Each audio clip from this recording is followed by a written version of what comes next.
Bluebird is a story about Jimmy, a taxi driver in London who seeks to find his estranged wife Claire and make amends to her for the wrongs that he's done in the past. And it looks at the fares that he picks up in his taxi and how a lot of their stories reflect elements of his own journey, what he's having to face.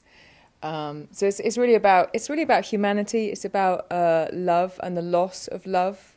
And the resilience of the human spirit, I'd say.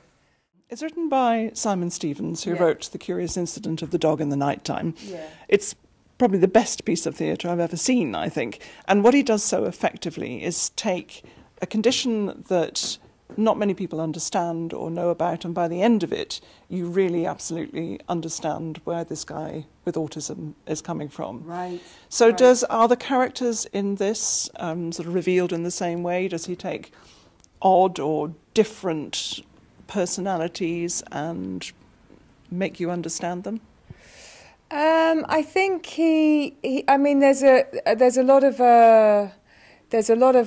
alcohol-related issues. There's a lot of random acts of violence that perhaps unites the characters, and how people deal with that burden of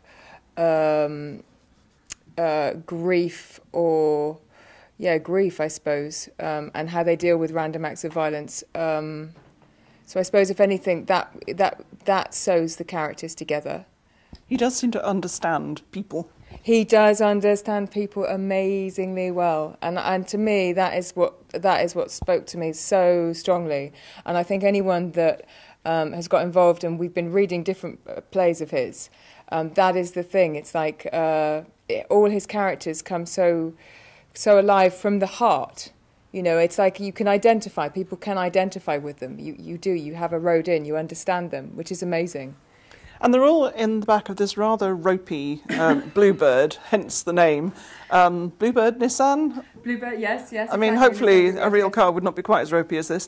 But tell me about the set, because the set is not yet built as we speak, but it will be. You've got great ideas. Tell me how it will be. This is down to Rianne, who's amazing. These are car seats that we've had put in, and they will be raised a little bit. And then the idea is there are some sort of childlike drawings around on the floor of various elements of Jimmy's world, for instance, where he lives, and then some of the indicate stories from some of his passengers and where they've come from. And then the backdrop, we're going to have a road down the middle, again with sort of childlike drawings in the London skyline, because it's very much a love letter to London in many ways, and you know, the people and the things and the places that have touched, I think, the writer. So, yeah, I like the idea of an open road and the journey, and also the childlike drawings, because it's about somebody who, in a way, has been stuck in and replaying that element of trauma, because it was so catastrophic what happened to him. That he hasn't moved on, so his journey has actually stopped. So I quite like the reflection of childlike writing and drawings. That, you know, to me that's what it indicates anyway. But it's open to interpretation for whoever sees it. They might just think, but you know. So you're the producer of this, and Yes. you're also acting in it. Yes.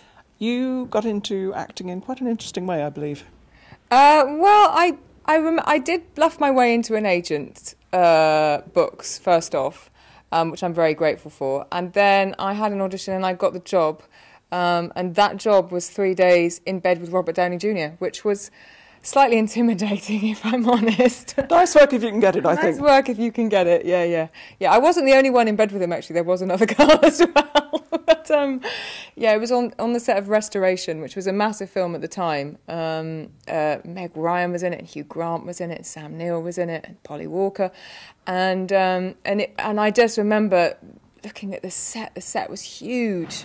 Yeah, that was my first foray into acting. Yeah, I think I've got better since then.